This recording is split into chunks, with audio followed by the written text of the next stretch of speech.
Was Nintendo's Year of Luigi a good thing or a flopper? Even saying the slightest negative thing in association with Luigi hurts my soul. For those who may not have been around the Nintendo sphere as long as I have, the Year of Luigi was a marketing stunt by Nintendo back in 2013 where certain games released anywhere between February 2013 to March 2014 would give Luigi more of the spotlight than he would normally get in a traditional Mario game. They decided to do it in 2013 of all years because that year happened to be the 30th anniversary of Luigi's debut into the world of video games, releasing noteworthy titles such as Luigi's Mansion Dark Moon, New Super Luigi U, Mario and Luigi Dream Team, and Dr. Luigi.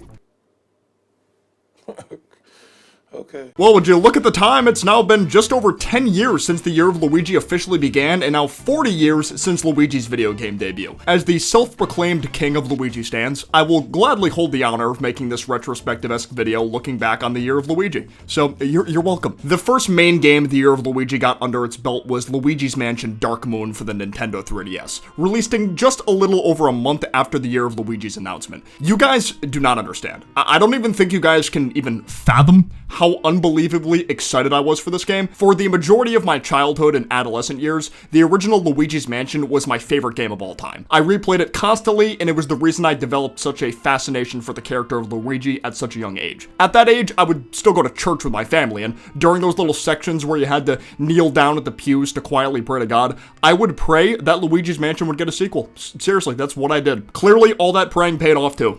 It took over a decade, but hey, better late than never. Learning it was on the 3DS instead of the Wii U didn't even really bother me either because it looked really good to me in the trailers. Plus, if you know about the history of the GameCube and Luigi's Mansion development history, it makes sense why they would do this. Luigi's Mansion 1 had plans to incorporate 3D technology into the game, but the idea was eventually scrapped, seemingly due to the tech not being advanced enough yet. Now with the 3DS being able to properly display 3D imagery, the Luigi's Mansion series could finally live up to its original potential. So, did the game deliver in terms of quality for a die-hard Luigi fan like myself?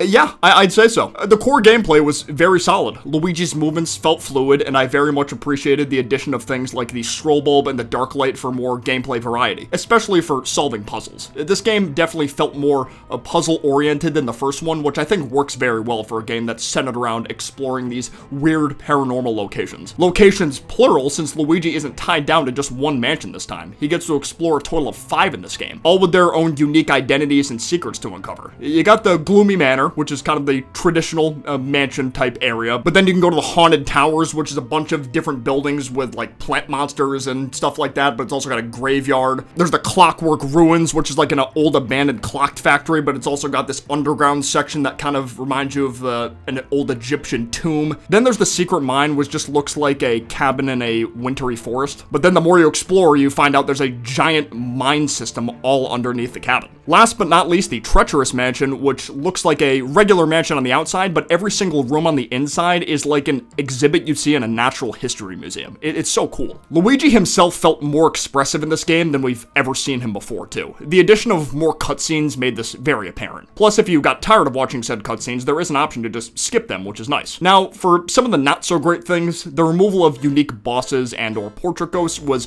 not an easy pill for me to swallow while playing through the game. I figured by the time I had gotten done with the first area that I wasn't going to be seeing any of those guys at all. The portrait ghosts gave the first game so much more of a personality, all of them with unique designs, ways of fighting, and even having their own little blurbs about their past, learning more about their personalities or even how they died. There was also the mission-based progress system that the overall game had Luigi following. Professor Egad would give Luigi a specific mission to do in whatever location he had to visit at the time, then go there and make sure that task got done. It felt weird for a game that originated as a series that can let you tackle certain objectives in your own way or pace, completely deviate from that in the sequel. Like, a game about exploring these huge abandoned locations shouldn't have such a linear style to it, in my opinion. Presumably, the main reason these changes were even done in the first place was because Luigi's Mansion Dark Moon was developed by Next Level Games, whereas the first one was developed by Nintendo themselves. While I appreciate Next Level Games trying to have some of their own creative freedom when developing Dark Moon to not turn it into a total carbon copy of the original,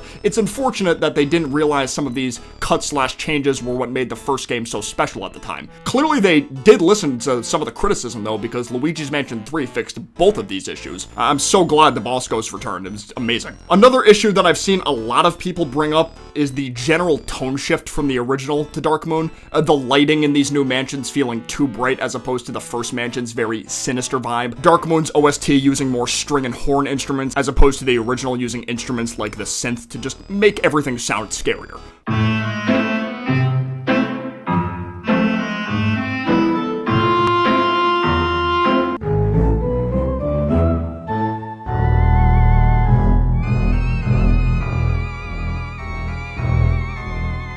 Players felt like Dark Moon became too silly and, for lack of a better phrasing, kid-friendly, missing how uneasy the first game made them feel. Luigi having that constant look of fear on his face whenever he explored unlit parts of the first mansion, humming the main theme to himself in a frightened manner at that. Whereas now, even when he's scared, it doesn't give that same feel. It comes off more as silly and funny. Now, me personally, this isn't something that's really bothered me as much as other LM fans, I think. I can definitely see where all these grievances come from, but this tone shift didn't bother me as much as something like the No Portrait Ghost did. Seeing Luigi act more expressive, even if it didn't capture the same feeling of true fear, was still fun to see for me. As for the thing that did annoy me the most, especially on repeat playthroughs, was this.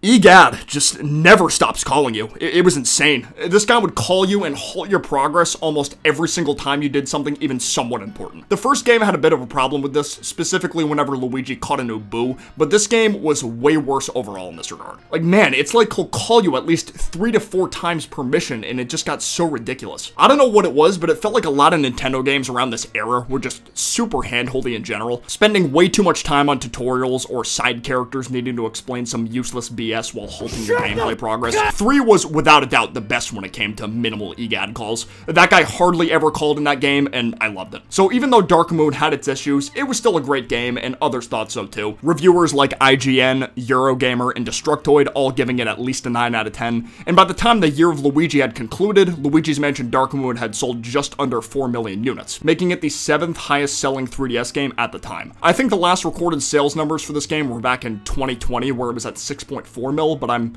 not sure where it's at now because I couldn't find anything past that date. Definitely a great way to start off the year of Luigi though, for sure. Cut to June 19th, 2013, Nintendo would release a reworked version of New Super Mario Bros. U, now dubbed New Super Luigi U, which kind of functioned as DLC to the game, with the only playable characters now being Luigi, the 2 Toads, and Nabbit the Thief. Nabbit in particular pretty much serving as this game's easy mode because he literally can't be damaged by enemies. Luigi, on the other hand, had access to his iconic higher jump and slippery nature, something that had become somewhat of a staple to his character since Super Mario Bros. 2 and was even incorporated into his Super Mario Galaxy gameplay. Plus, every single level was only given 100 total seconds to complete and had noticeably higher difficulty. This game was a Mario speedrunner / veteran's dream. Even if you weren't that good, I think this game was a good way to help improve the platforming skills of the more novice players without ever feeling cheap or unfair with its level design. Each of these levels holding little Luigi sprite Easter eggs in each of them too, just as a bit of extra fun.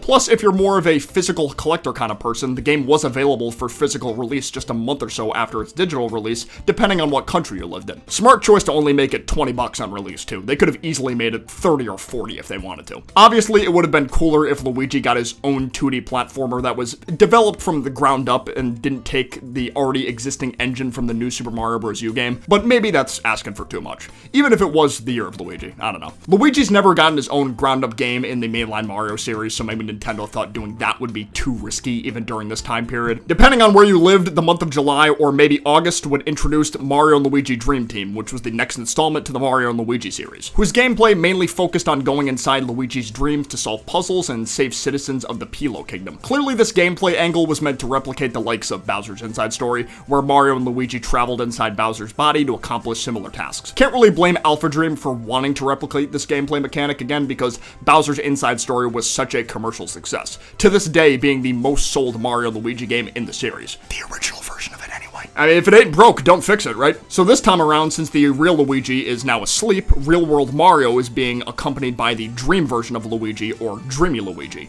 In a lot of ways, the concept of Dreamy Luigi was really cool. Mario could use different versions of Bros attacks called Luiginary attacks that are all so incredibly satisfying to use, each one spawning entire armies of Luigis to do different varieties of attacks. Even the weaker ones just felt so good. Yeah, maybe the tilt control usage was questionable for some, but overall, I liked how Dreamy Luigi worked in battles. He had his uses outside of battles too for solving puzzles or getting Mario from point A to point B, where Luigi's real body would need to be messed with via Starlo so these Dreamy Luigi inputs could work in the dream world. With 9 total Luiginary forms outside of battle to use, they had quite a cool variety going. The big problem, however, was this piece of crap. Prince Dreambert makes Dark Moon Egad look like a saint. The amount of tutorials this game has for the dream world stuff is absolutely absurd. Why does there need to be 100 different tutorials for every time Dreamy Luigi gets something new? Would it really have been that much of a hassle to just do what Super Mario Odyssey does whenever Mario gets a new capture? Like, just show a control overlay for like 30 to 45 seconds on screen to let the player practice it on their own terms instead of having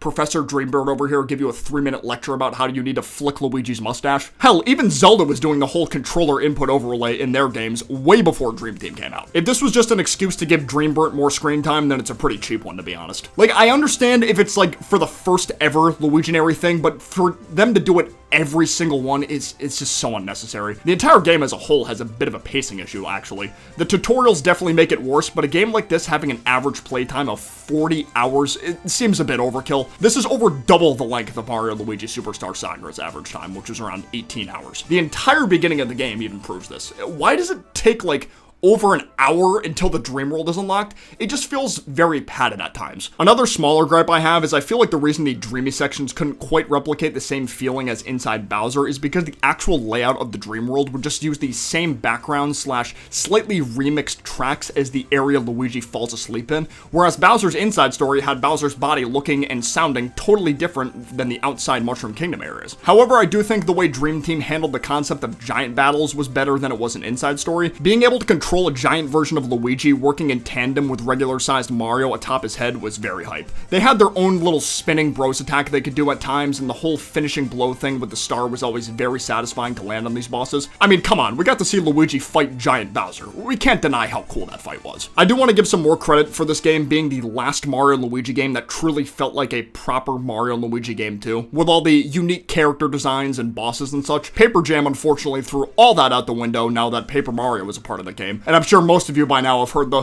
whole song and dance about the franchise not being able to use certain characters that will mess with the Mario universe. Oh, sick, we can fight Petey Piranha and, Paper Petey Piranha now. Awesome. I mean, I like Petey, but I think I would have preferred fighting something similar to this guy. I just wish the game's pacing issue and tutorial problem could have been handled better. Even if the dream sections went unchanged in terms of visuals, it would have been so much more tolerable for me, at least if they just made Dreambert shut his big old trap. Good game, though. I really liked it. Review-wise, it did decent, scoring 8 out of 10 from both IGN and GameSpot, while Eurogamer gave it a 7. To this day, being the second most sold Mario and Luigi game behind Bowser's Inside Story. Although, the difference is almost double. Jeez, Bowser's Inside Story outsold original Yoshi's Island. That's actually insane.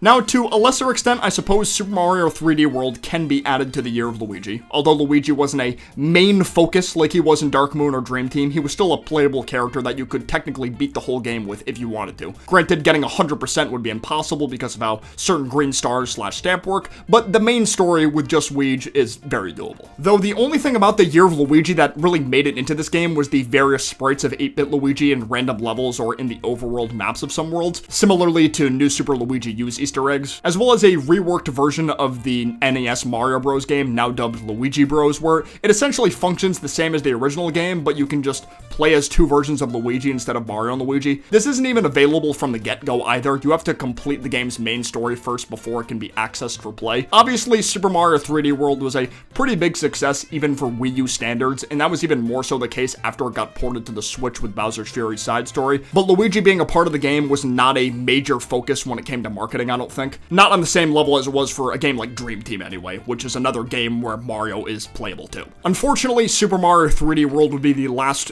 notable gaming title the Year of Luigi would have for representation. The following two games being Dr. Luigi and Super Luigi Bros. Dr. Luigi pretty much just serving as an HD reskin of the original Dr. Mario, but with Luigi's model being used in the top right corner instead. Sure, we got that L mode that makes things a little bit more difficult, but it's not anything to freak out over. The viruses are new, I guess, but I wasn't a huge fan of them compared to the originals. I don't know what it is about them, but they don't even look like Mario enemies to me. I feel like I could see these things in like a Pac-Man game or something, but they just look out of place on the same screen as Luigi. I don't know what it is. Game only got a 65 out of 100 on Metacritic, which is, it's a passing grade, but nothing to be super proud of, honestly. Ending off the Green Man's year with Super Luigi Bros. And other games from NES Remix 2 featuring 8-bit Luigi cameos. Super Luigi Bros. Pretty much just being the original Super Mario Bros., but as Luigi, and they applied a horizontal flip effect to the entire game, so you're just running to the left now instead of to the right. I guess it's another cool way to test your overall platforming skills, but this felt like a pretty mediocre way to end off the Year of Luigi. Like, it had a very strong start with Dark Moon, yet got progressively less and less exciting. To me, it almost would have been a better idea to keep a game like Super Luigi U in the vault for a bit longer to give the event a proper send-off. It would have just been easier to end the event at the very end of 2013 instead of having it go on an extra 4 months while simultaneously making these weaker attempts to get Luigi's name out. I can understand not wanting to push a character like Luigi too hard because, let's face it, Mario is a bigger household name on his own than Luigi is. It's just a fact. If they deviated too far from Mario himself, it could have hurt Nintendo financially even more than it already did during that time period, which I'll get more into in the vid. But this is just more so a theory than anything, because there's no way of truly knowing if that would have been the case. Of course, games are a big part of Nintendo's identity, but games weren't the only thing Nintendo was pushing for during the Year of Luigi. Merchandise was a big one. Arguably more than the games for that time, actually. We got a Luigi-themed 3DS XL, Year of Luigi poster, Year of Luigi pins, a sound collection, even one of Chicago, Illinois' Brown Line L trains completely decorated itself to promote the Year of Luigi at one point. That's probably like the craziest thing they did for that year, honestly. The Year of Luigi was definitely a weird year. Overall, had some solid games, but I think Luigi could have gotten just a bit more than only Dark Moon, Dream Team, and New Super Luigi U. If we're being real, those are the 3 big games for this event, one of which serving as a DLC to an already existing game. Of course, I'm super biased here because I'm such a diehard Luigi fan that I even named my channel after him, but if this guy is going to have an entire year dedicated to him, you'd think they'd keep said dedication more consistent, rather than dropping all the bangers within the first 3 to 4 months, then not really caring as much for the remainder of that time. It's quite a shame that the Year of Luigi happened to be associated with one of Nintendo's worst financial years in recent history, losing around $457 million in total. Although this was likely because of the poor reception of the Wii U, Nintendo fans couldn't help but associate our boy Luigi with this failure because of how much the event was marketed. And I can't really blame some of these fans for making that connection. But considering how well games like Dark Moon and Dream Team did sales-wise, it doesn't really add up in that regard. So blaming the Wii U makes a lot more sense and feels more realistic. I mean, I knew people in real life that genuinely did not know the Wii U and the Wii were separate consoles that had game exclusivity to them. They believed it was a Nintendo DS Lite type of situation. That kind of confusion should have never been a thing, man. Even after the Year of Luigi met its end, it would still be referenced on occasion in other games. For example, in Super Smash Bros. Wii U during the Palutena's Guidance section about Luigi, Pit mentions that he had his own year. A similar remark can be found in Mario & Luigi Paper Jam during a scene of Starlo talking to Luigi to motivate him, bringing up how he also had his own year. Now, even though I think the Year of Luigi could have had a bit more to it in the gaming department, I think what we did get was an overall net positive. It's too bad that we're probably not going to get another one this year for his 40th. However, I did hear that if you like and subscribe right now, that we might get a round 2 for Luigi's 41st anniversary. Who did I hear that from, you may ask? Don't worry about it. Just don't worry about it. Well, thank you guys so much for watching, and I will see you guys next time. Peace out, take care, bye-bye.